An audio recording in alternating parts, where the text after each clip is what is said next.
Hi, my name is Doug Newcom, Vice President of Global Technical Service here at the National Swine Registry.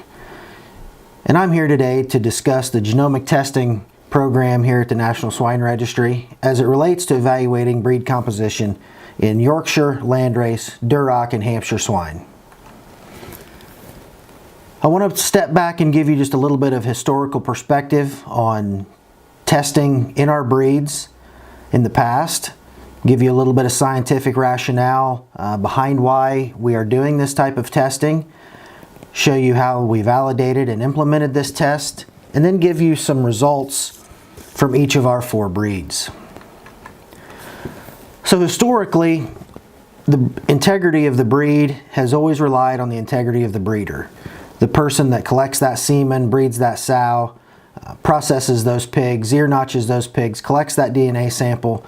We've always relied on the integrity of the breeder and the person signing that piece of paper. Years ago, we transitioned to a physical test mating that in white breeds, you would breed white boars to dark-colored sows to look for the presence or absence of dark-colored genes in the background. We also tested Hampshire boars using red females to look for the presence or absence of the red gene. More recently, we've begun DNA testing and using genomic information to be able to determine breed composition along with the presence or absence of non-breed color alleles. So when we talk about relying on the integrity of the breeder, we still do that today. A breeder calls in an order for semen, the semen's collected, packaged, labeled, and shipped at the boar stud. The breeder gets that semen and inseminates a sow. The sow farrows. You process the pigs, and at some point later in life, the DNA is collected on those pigs. And our DNA testing procedure is one way that we can make sure that there were no glitches in any of these different steps. In the same way, our parentage testing procedure now doesn't necessarily say, yes, boar 007 is the sire of your pigs. What our parentage testing program says is the breeder has told us they ordered boar 007.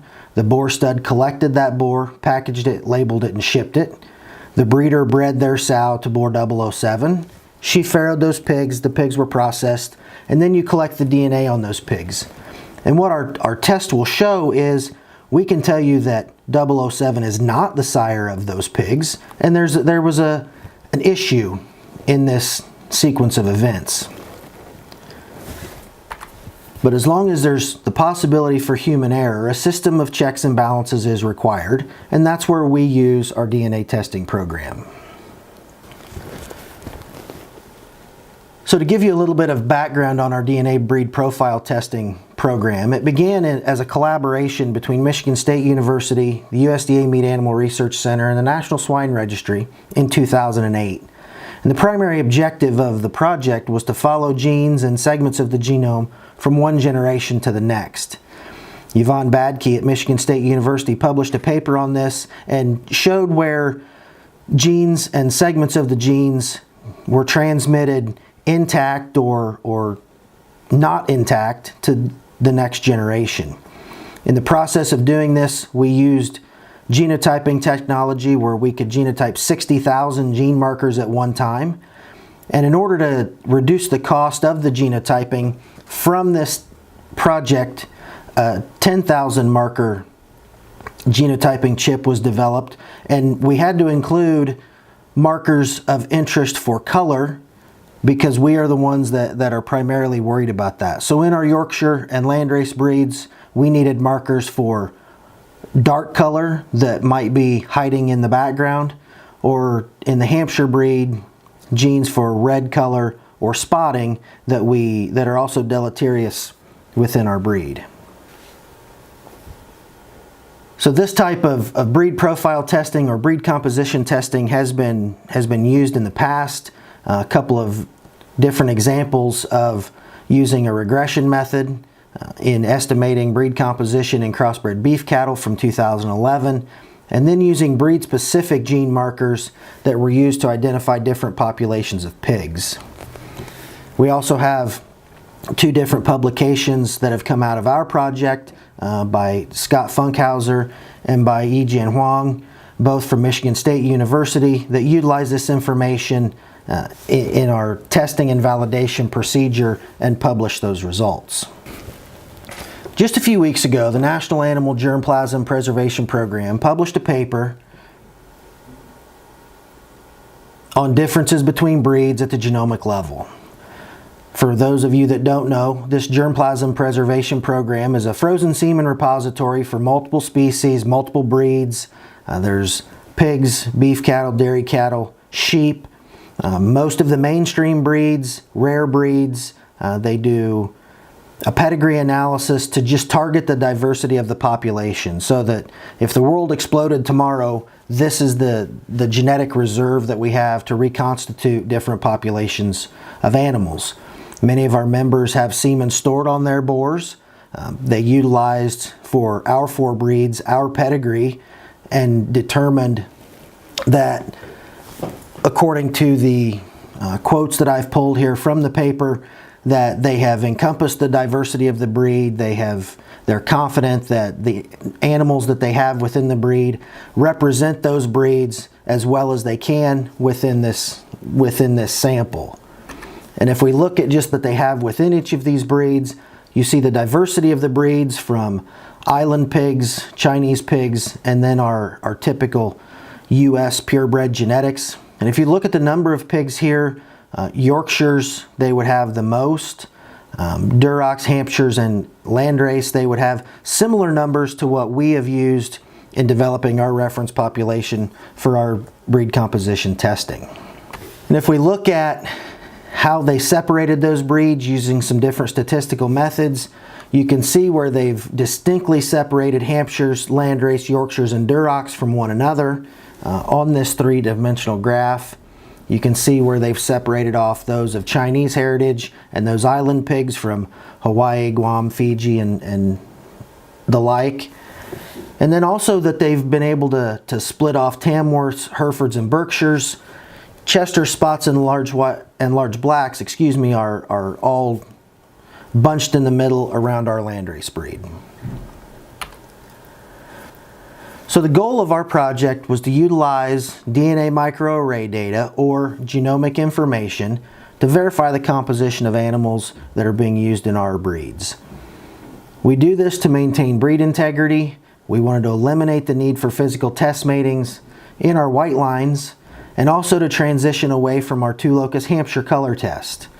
And one thing to note is we talk about this as a breed profile or a breed composition test, and not necessarily a test for breed purity. So when we talk about genomic data, the technology that we utilize has been a 10,000 or 10K SNP marker chip. SNPs are single nucleotide polymorphisms, where animals can differ from one another. And if we've got 10,000 of these markers spread evenly across the genome, we have adequate coverage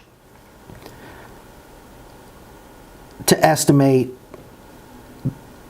breed composition in our pigs.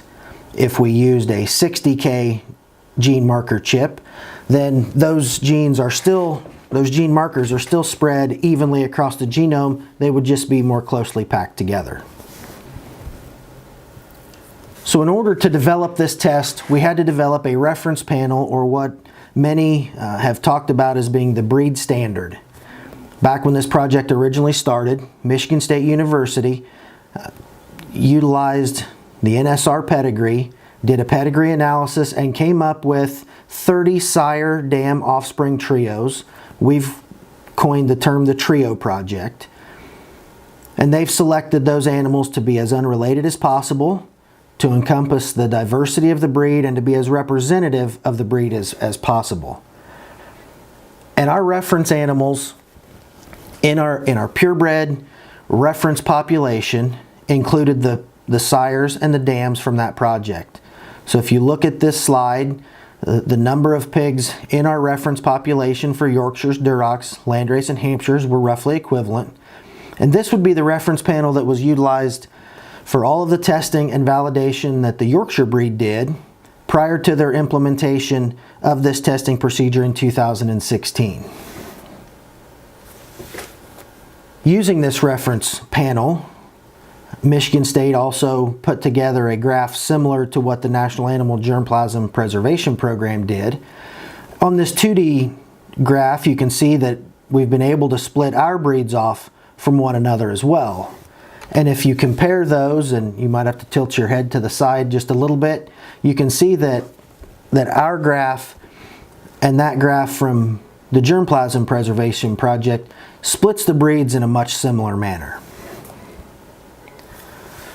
So after a year of having this test implemented in the Yorkshires and having additional animals genotyped by the Meat Animal Research Center and other places, animals that were selected based on their influence or number of daughter records, the first update to the reference panel took place, and we added more Yorkshires, Durocs, Landrace, and a handful more Hampshires to our reference panel. This would have been the panel that was in place when the testing and validation took place prior to the Landrace breed accepting this technology in 2017. Currently, which this is the reference panel that would have been in place when the Durocs and the Hampshire breed implemented this testing technology in March of 2018. The additional animals that had been tested in the Landrace breed that had passed the test were added to the reference population. And as we've had this test implemented now in all 4 breeds for the last year, the next update, which will happen in the near future, will add additional animals for each of the breeds. And as you can see, we get those numbers of reference animals up nearing 400 or greater. So we really have 2 methods that we utilize to determine breed composition. One of those is what we call a genome-wide method, or a genome-wide breed composition. We look at all 19 sets of chromosomes and determine how Duroc, Landrace, Hampshire, or Yorkshire does our test animal look. And it's really, I won't say simple math, but it is a multiple equation process where we look at, based on our reference population, a particular test animal. We look at their first gene marker and what is the probability that that gene originated from a Yorkshire, a Duroc, a Landrace, or a Hampshire animal. We'd look at those over all 10,000 of our gene markers. We sum those numbers up for each of our breeds, constrain them between 0 and 1 to get a percentage from 0 to 100%. And that's how we calculate the genome-wide breed composition in our animals. To put it graphically, we have a genotyped reference panel that gives us the gene frequencies in each of our reference breeds. We test an animal of unknown composition and determine what the probability each of their gene markers have of coming from one of our 4 breeds. And again, you sum up all of those probabilities and you have the calculation of genome-wide breed composition. We also look at what we call local methods, or those markers that are influential in determining coat color. So we look at gene markers around the KIT gene that assesses the white and the belted pattern in pigs. We also look at the area around MC1R, which is what determines a recessive red or dominant black color pattern. So when we look at a KIT-based analysis, we have the KIT gene on the genome, and what we do is genotype different gene markers around the KIT gene, those in close relationship with the KIT gene. We don't actually genotype KIT itself. And what we have for white coat color is a reference 7-SNP genotype. And all of those possible combinations of 7 genotypes we consider a haplotype. And what we found is in Yorkshires there are 10 particular haplotypes that say yes, these are all white color from the Yorkshire breed. In Hampshire there's 2, Landrace 11, Duroc there's 8. In this particular study there were also some Pietrin pigs.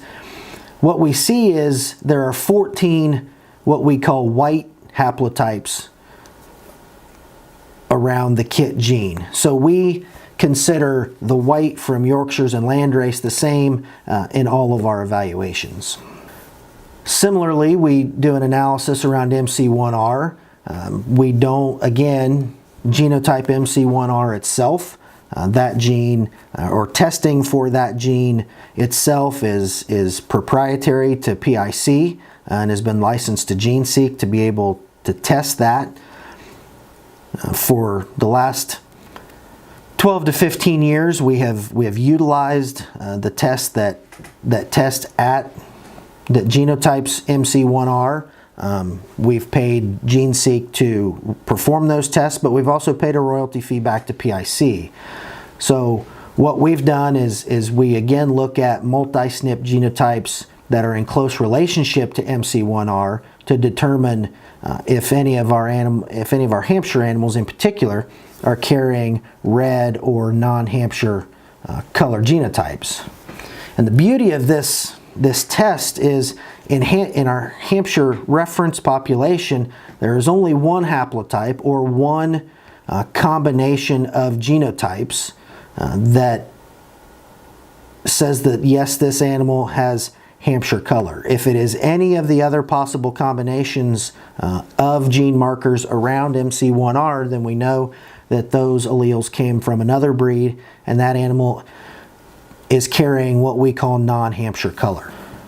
We've also done some simulation work in order to assess the accuracy of our breed composition estimation. So if we take two randomly chosen animals from breed A and breed B, we know what their breed compositions are. We randomly pull sections of their genome out and simulate a hybrid with some known composition of breed A. And then we repeat that 1,000 times to determine how accurately are we calculating breed A composition based on this random set. And if we look at this, not all of the dots are exactly on the straight line, but the correlation between our actual breed composition and then what we estimate from these random tests, what we see is we somewhat slightly overestimate the composition of whatever breed we are actually looking for. But this does show that our breed composition testing is accurate, and that when we randomly simulate different genotypes, we can still accurately calculate what those breed compositions are. So we've gotten the questions in the past of why there are differences between littermates or full-sibs. I think you guys are going to see here why I failed art as a kindergartner. But we have two different genotypes here, one for sire, one for a dam. I've color-coded those, and I've broken those down into a red section and a green section for each of those sire and dam, just so we can think about 50% of your genes come from your sire and 50% come from the dam. So in this example, we have offspring 1 and offspring 2 that both get the red half from the sire and the red half from the dam.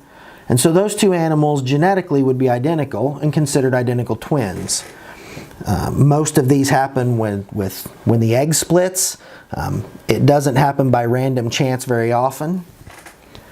But we can also, in the same mating, get animals that might have just the green half from the sire and the green half from the dam. So in terms of this, the difference between offspring 2 and offspring 3 is they share no DNA in common. So they would be considered completely unrelated. Again, not very often does this happen in nature. On average, animals will be related by 50% when their litter mates are full-sibs. But there has been some research shown in the past that relationship can actually range from somewhere between 25 to 75% of the genes being common between two full-sibs. If we further break down the DNA or the genotypes of that sire and the dam, I've split those up again into red sections and green sections and cut out bits and pieces for the sire and the dam. And when you put those together, here's what we more often see is animals get a random 50% from the sire and a random 50% from the dam. So if you look at all 4 of these offspring, the first 2, their breed composition would be the same. Offspring 3 could be slightly different, and offspring 4 could be slightly different. What we expect is, in a litter of pigs, the average breed composition would be the average of the parents, but you can see variability around that because this trait is a continuous variable. So it's a similar genetic mechanism to looking at underline or teat count. You can mate a sire and a dam, both with 12 teats, and the offspring will come out with 11 to 13, maybe 10 to 14. They'll still probably average 12 across the litter, but you can get variability on either side of that average. We've also been asked one of the questions of why we can't automatically pass an offspring from 2 passing parents. So for example, we have a sire and a dam both at 90%. The offspring should average 90%, but you can also get a range of 80 to 100%. You're probably not going to get the full extent of that range, but you will get a range around that 90%. So just to make the numbers work, easier to work with, let's say we get a boar out of this mating that is 85%. Well, we could sit back and the short-sighted answer might be, well, yeah, he's only 85%, so we can go ahead and pass him. But if we look just a little further down the road, one of our members across town has done the same thing and made a gilt that's 85%. Well, we've theoretically passed this boar at 85 because his parents passed. So why can't we pass this gilt? She's also at 85 out of 2 parents that were at 90. Well, if we put those 2 together, we could end up with a boar that's at 75%. So we've deteriorated our breed composition one step further. Again, the pigs should average 85%, but they can vary around that between 70 and 100%. Again, maybe 75% isn't as bad as what everybody thinks it is, but if you've got another member that's doing the same thing across the country, and we get a gilt that's 75%, and we end up with an offspring at 65, and all of a sudden in 2 generations you've gone from parental averages of 90% to offspring at 65. They should average 75 but can vary between 50 and 100. So this really illustrates why at the current time automatically passing offspring from 2 passing parents is maybe not the right thing to do. One of the benefits that we see coming out of this testing procedure that we have is parentage verification. So provided the sire and in some cases the dam have been DNA tested, we get an automatic comparison of the genotype between our parent and our offspring. We compare those 2 genotypes and look at what percentage of the genome is inconsistent between the 2. If you have a parent genotype, there are some genotypes in offspring that just biologically and genetically are not possible. So if you look at the column that says percent incompatibilities, those numbers will be between 0 and 1%. We're confident that those animals are indeed the parents of the animal that we're testing. So we also have the case where those percent incompatibilities are above 1%. When they get to be 5, 6, 7%, we're starting to become more confident that those animals are not the parent of the animal that we're testing.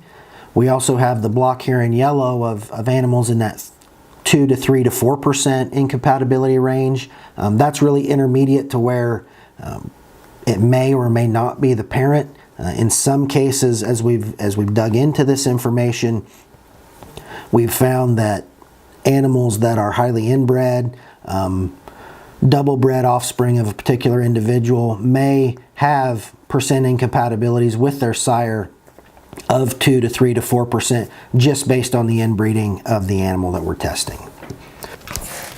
So I want to go back and look at how this test has been validated. I know there have been lots of rumors and speculation and comments made that maybe it wasn't tested and validated as well as it could be. And I'm going to go through each breed and how samples were gathered and used for validation in order for the breed boards to be able to vote these policies into place. And I start with the Yorkshire breed. They were the first to implement this in 2016. We looked at 48 registered sires, split evenly, either commercial or show pig sires. And we see that 46 of those would pass the current thresholds for breed composition and color. We did test 32 random show pigs. They would be Yorkshire classified show pigs, or what we call Yorkshire lookalikes. Only 7 of those would pass the current criteria. 22 of those failed for breed composition, 21 failed for kit. Some of the animals in those right 2 columns would be the same, so those numbers don't exactly add up to 32. We also tested 7 animals that had had their pedigrees canceled, and of those, only 1 of those passed breed composition and kit. The others would have failed for either breed composition or carrying non-white color alleles. Those would have been animals that had sired colored pigs. They might have been females that had colored pigs, some that may have had progeny that would have had colored pigs. So they'd had their pedigree canceled for one reason or another. We also tested 9 imported boars. All 9 of those would fail for breed composition.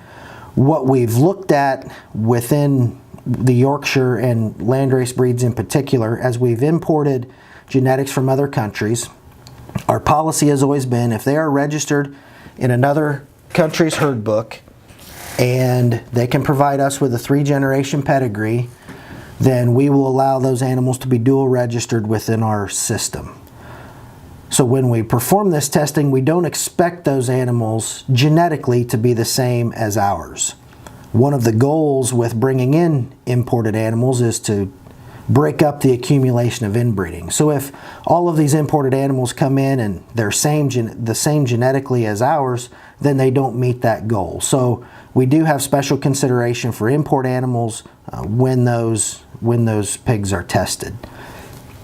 We did test sons of these 9 imported boars. 6 of those would have passed and 5 of them would not. So again, if an animal is imported, is the direct descendant of an import, or is highly influenced with imports in their pedigree, then we do look at those results a little bit differently, and there is a special consideration taken into account when we assess those results. We did something similar with Landrace. We had 40 Landrace commercial boars that we tested, and every one of those would pass the current criteria that's in place.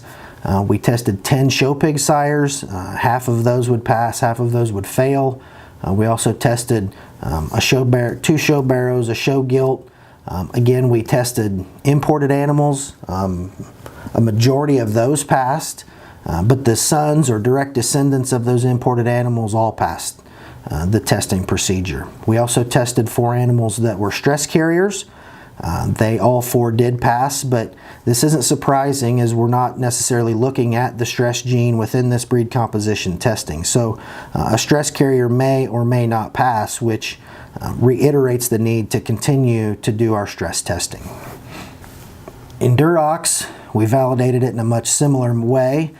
We tested 44 purebred Durocs, mainly Duroc sires, and all of those would pass the current criteria. We had 2 pigs that we call purebred slide off color, might be a white foot or a white leg. We couldn't tell a difference genetically between those and what would be a Duroc without a color issue. We tested 4 stress carriers, and again, 1 of those would pass, but 3 of them didn't.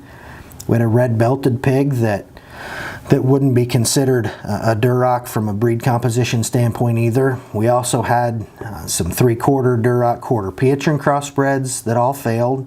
We had HD Duroc boars that we tested, and they all failed. We also put in some white Duroc samples, some Hampshire samples, and all of those animals would have failed as well. And finally, the Hampshire validation. If we look at just the sheer numbers that are on this graph, The Hampshire test was validated with more animals than any of the other 3 breeds. So we did test belted purebreds and purebreds that we call slide off color off belts, animals with too much white. And if you look at that, there's 106 out of 111 pigs that would pass the current criteria. We had 17 animals that had failed the PIC GeneSeq Hampshire color test. All 17 of those animals would fail to meet the requirement that's in place today. We did have an animal that had failed its initial Hampshire color test at GeneSeq. We did retest that animal, which was standard procedure at the time, and it passed the retest. So we wanted to utilize this test to see if that did indeed match up, and it did. We had an animal that had a son that had failed the Hamp color test, and that animal would fail this criteria as well. Similar results for stress carriers that we've seen in the other breeds. And then we also tested Hampshire look-alike pigs, animals that would classify as Hampshires that were of unknown genetic background. Some of them were crossbred boars that we knew had sired red pigs. Our same HD Hamp Duroc boars that we utilized in the Duroc Validation are also in here. And then Hampshire sired crossbred pigs that we would have had available from different events. And what we see is all of those known crossbred animals failed to meet the criteria set in place by the Hampshire breed. We also had 7 Hampshire look-alike animals that we pulled from a couple of different shows, and about half of those would pass and half of those would fail.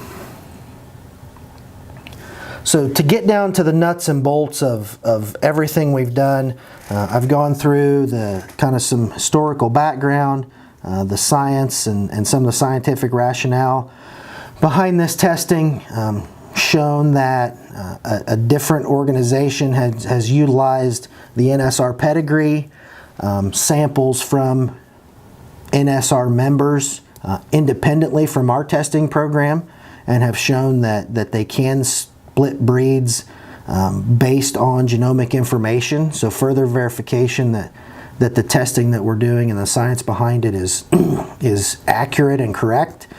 I've shown how we validated those breeds and how we validated the test prior to the breed boards implementing the criteria that they've implemented from 2016 to 2018. And now I want to show some results outside of the Landrace breed board seeing their information a couple of weeks ago on a pre-call that they had scheduled. Nobody outside of Clay Zwilling and I have seen this information until now. We wanted to make sure we presented it to everyone together, either in our annual meeting or on this video that we're recording. I want to preface this by saying I've pulled all of the commercial information out of here. We don't want to have any confusion with any of the imported animals in the Yorkshire and Landrace breeds, and just wanted to focus on the animals that are show pig in nature. Those would be most of the animals that we test, at least in the Yorkshire and Duroc and Hampshire breeds, and just wanted to be able to put down any rumors of how many animals are failing. I know that we've heard that 50% of the Hampshires are failing, and I've been asked, are we passing more than we're failing? And I just want to say that if we had 50% of the Hampshire pigs failing, I would be standing on the table, I would say with my hair on fire, but for those of you that know me, I'd have my beard on fire and jumping up and down and screaming that we have an issue. So I just want to show the results. And if we look at the Yorkshire results, since this test was implemented in 2016, there's about 850, 860 show pig animals that have been tested. These would be primarily sires. There are a few junior hogs in here. There may be a female or two in here. We've had 3.3% of those animals that we have failed. Over 2% of those have been failed for being carriers of color. You can't see numbers here for any animals below 90%, but there have been 4 animals that have been failed for failing breed composition. From 90 to 94%, there are 8 animals, and everything else is between 95 and 100%. Landrace animals the failure rate is at just a shade over 23%. You can see that this distribution is drastically different from what we see in the Yorkshire breed, but this would also helps us understand how the Landrace breed came up with their determinations of cutoff and how they plan to move things as they go forward.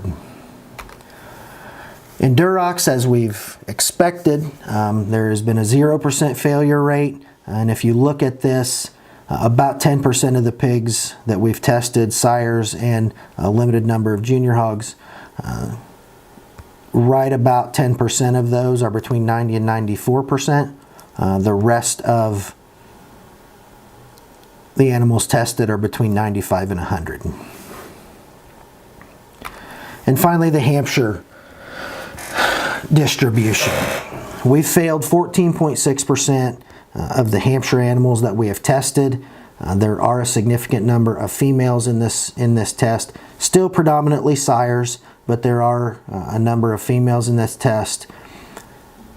In total, we failed around 110 animals with this testing procedure. 11 of those have failed for color. So we're down to about 100 that have failed for breed composition. I can stand here and say that 20 of those 100 that have failed are one sire and all of his progeny. So we're at 80 pigs that have failed outside of that one instance. So if we look at this distribution, the cutoff that has been put in place by the Hampshire breed, I think is right in line with where it needs to be. And this gives us a place where we can move forward from here. The question was asked during the annual meeting why Hampshires were being held to a higher standard than any of the other breeds. I still cannot confirm or deny what the thresholds are for each of these breeds, but what I can tell you is 3 of the breeds are the same, and 1 of the breeds has a lower threshold than the other 3. So to finish up my presentation, I wanted to reiterate what our breed profile testing policies were. The Yorkshires implemented this again in 2016, and so their policy is all sires tested on or after July 1 of 2016 had to pass the DNA breed profile test. The Landrace decided to implement it just a little bit differently when they voted on this in 2017. They allowed sires that didn't pass the breed profile test to continue to be used for a period of time, to the point where all litters born on or after March 1st of 2018 had to be sired by boars that had passed the DNA breed profile test.